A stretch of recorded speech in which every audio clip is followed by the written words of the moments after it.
So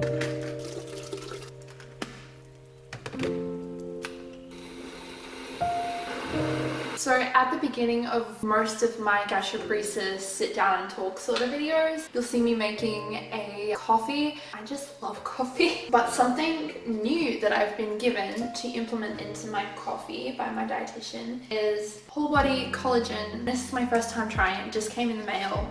Try it out, just put a scoop in. Apparently you can't taste it. It helps repair muscles, collagen protein, so that's good considering I don't get to eat as much as I should, unfortunately. I started to eat really good. I'm back. I was actually quite happy with how I was eating, but then all of a sudden I started going backwards again, which wasn't fun. It is 12:15 and I still haven't had anything to eat. It's lunchtime, but I'm having my coffee first. Coffee.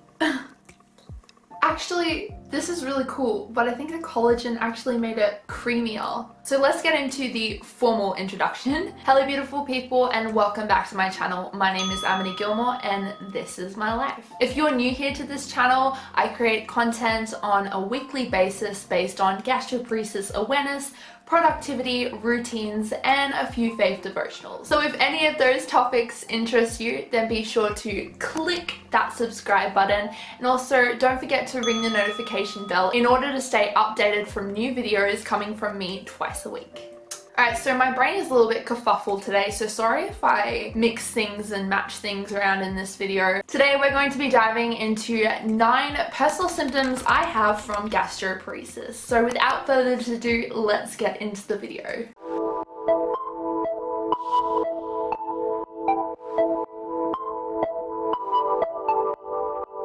So before we get into the video, I feel like I say this in every single video, but I will not be diving too much into what gastroparesis is. But if you are interested to know a bit more background, then I did do a video on it. You can click the link up here. But without further ado, let's get into symptom number 1. So I feel like this one goes along with heaps of different chronic conditions, and I feel like fatigue is just something that's felt from a lot of different people. Having fatigue and then having chronic fatigue syndrome are two different things. You can be fatigued without having chronic fatigue syndrome. I don't have chronic fatigue syndrome, but I do get fatigues. I've been explained by my doctor that this is probably because I am low in iron. I'm much better now, which is good. I've got my iron up. If you were wanting an update on my last video I did talking about gastroparesis and iron and how it's a bit difficult to get your iron up, I will link the video in the description below so you can check that video out there. Obviously iron, when you're low in it, you also get fatigued. And that's how my doctors explain why I personally get fatigued. Fatigue is not fun. It probably emotionally hurts me the most because I am someone who loves to go, go, go. Ever since I was younger, my favorite thing to do would be anything outside of the house, somewhere else, being busy, doing whatever it was. I wanted a full schedule. If my schedule consisted of staying at home doing nothing, then I would have gone mental the first day. Unfortunately, that is not the life I live now, but I am hoping to get slowly back into doing a lot more stuff to keep me preoccupied. But emotionally, it hurt when I was so tired to even just get up in the morning and do simple daily tasks. Symptom number 2. Now this one is actually a big problem I have, and that is dehydration, and also just this weird feeling of being so thirsty that all you want is a drink of water, but you take one sip of water and you just can't take any more, or you'll feel sick and it will come up again. So this is something I struggle so much with. I've struggled with drinking water from a little child. It got worse when my gastroparesis came up. Obviously dehydration can be so incredibly dangerous. My dog just did a whole bunch of pop-offs. I hope that doesn't smell. I struggle from dehydration every 2 weeks. Every 2 weeks I go into deadly dehydration, which causes the fatigue, which causes my flare-ups, which causes bloating, which causes nausea. It just causes so much. There is something I do about it twice a week, and I'll be back and show you. This is what you call a Hartmann solution IV bag. What happens is it's pretty much an IV fluid. This gets hooked up. I go into my doctor's surgery. I will go there once every 2 weeks. I'll lay down for an hour while they basically hook this little bad boy up to a tube that then goes into the arm, and then they just give me a nice drink through the veins. I can tell right away when it's time to get an IV fluid and when I'm due for one, because I get this feeling in my brain like my brain is dehydrated, like my brain is so dry.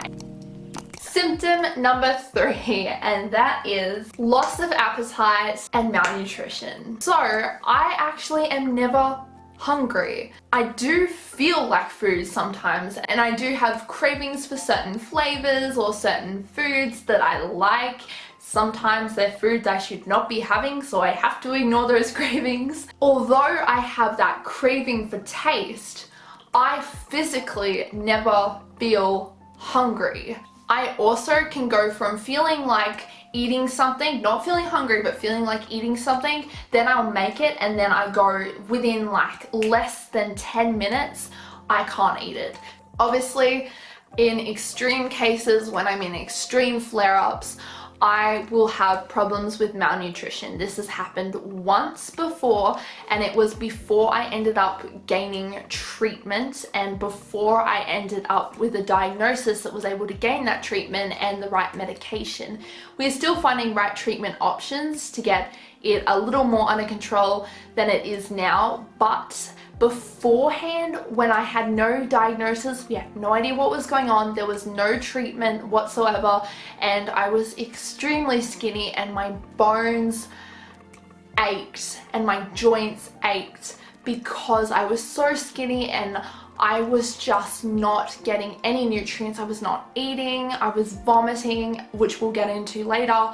But the malnutrition was ruining me. My mum didn't know if I had 2 months in me at one point. That is how deadly and dangerous this condition can be when it's untreated. That is why if something is wrong and doctors are not able to pinpoint it, but you know something is wrong and you're getting nowhere, but you're so sick, you really need to start fighting for your health. To find the right doctor that's gonna fight for you is just so important, and I can't stress this enough, because without medical intervention, I was getting nowhere and I had pretty much no hope left. Now I've put on weight and I'm eating decently and I'm not struggling with malnutrition, and it's just so good.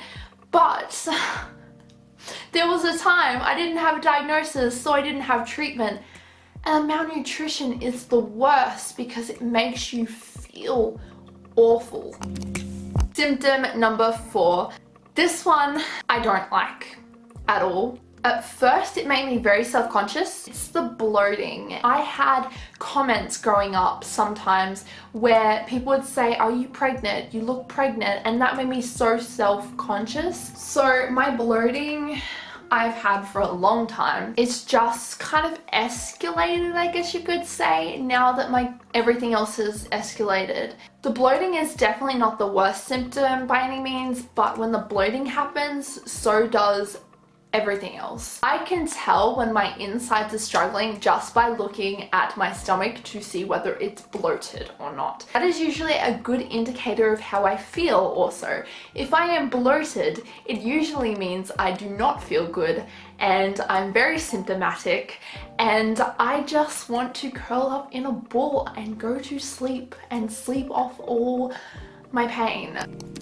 Symptom number 5. This one was the very first symptom I got that caused me to do something about what was going on. And it's abdominal pain. Very painful, stabbing pains. It hurts a lot. And when abdominal pain comes, it feels like, oh, it's the worst thing in the world. But then when it's gone, like I kind of forget about the abdominal pain. I'm like, yeah, I don't get pain that much, like it doesn't hurt that bad, and then it comes and I'm like, Oh my goodness, like, take back everything I said. This is the worst pain I've ever felt. A lot of the abdominal pain that I have can be wind pain, but like extreme wind pain. The wind gets stuck so much in every part of it, and it can get stuck there for a long period of time, and I have this wind that just, I want to get out, and I try everything to pass it. TMI, sorry, deal with it. Just won't come out. It hurts so much. There is that sort of pain, then there's the constipation as well. Major constipation, like blockage sort of constipation due to dysmotility of the bowels and the intestines. Unfortunately, last Christmas, this is what I was experiencing over the Christmas period, and it was not fun, and I did not enjoy it one bit. Christmas just didn't feel like Christmas at all. Symptom number 6. Now this is a big one because it is a massive issue, because this symptom is the one that's always there, and it causes you not to want to eat, which then causes all the other problems you have, like dehydration, malnutrition, fatigue because you're not getting enough food in because you're too nauseous to eat, and that is nausea. Nausea is awful. It can be so debilitating sometimes. Next symptom. Vomiting. Now, vomiting in my personal experience with gastroparesis is a rare symptom that I have. Usually I only vomit in a major flare-up, and when that happens, I will be vomiting a lot. Way more than normal. I mean, vomiting in general is not normal, but like vomiting more than someone normal with just a tummy bug or something, if you get what I mean. The vomiting can also, mainly with me, occurs when I force myself to eat. At first, I'm getting really fatigued, guys. I'm so sorry. At first, I was vomiting a lot because people had told me you need to start eating more, because if you don't, then you know, you'll probably die. So I would force myself and it would just come up. All of it. Everywhere. Big mess. Not fun. Getting out of breath. Symptom number 8.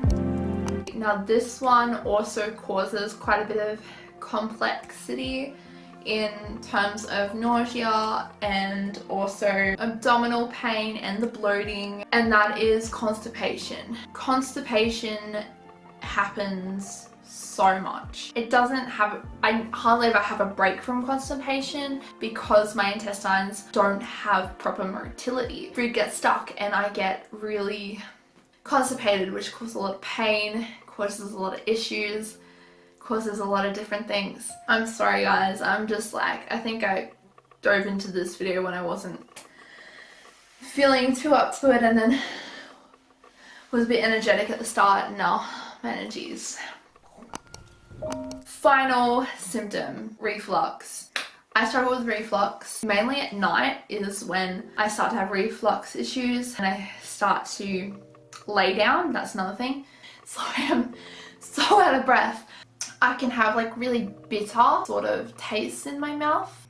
I burp a lot, that's another thing. And sometimes I can do like not pukes but little pukes. This happens a lot actually. I do those like little pukey things that are so small that you accidentally swallow them. Those disgusting ones, yeah, that happens a lot. It's not fun. Food can sometimes, I can feel it creep up my like esophagus, which is not fun either. So that was my video for this week. Yeah, I had to lay down. I'm feeling awful. I don't know why. Just really out of breath. Gosh, I haven't had this for a while. So yeah, I hope you enjoyed my video. If you liked it, please give a big thumbs up.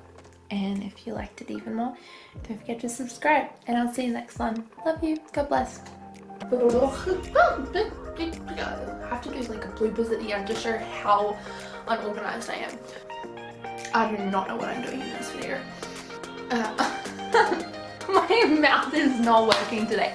What is going on? I don't know what I'm saying now. I'm so exhausted. Oh my goodness, I'm just like so not with it today. Today we're going to be... My phone is going off. I'll be back.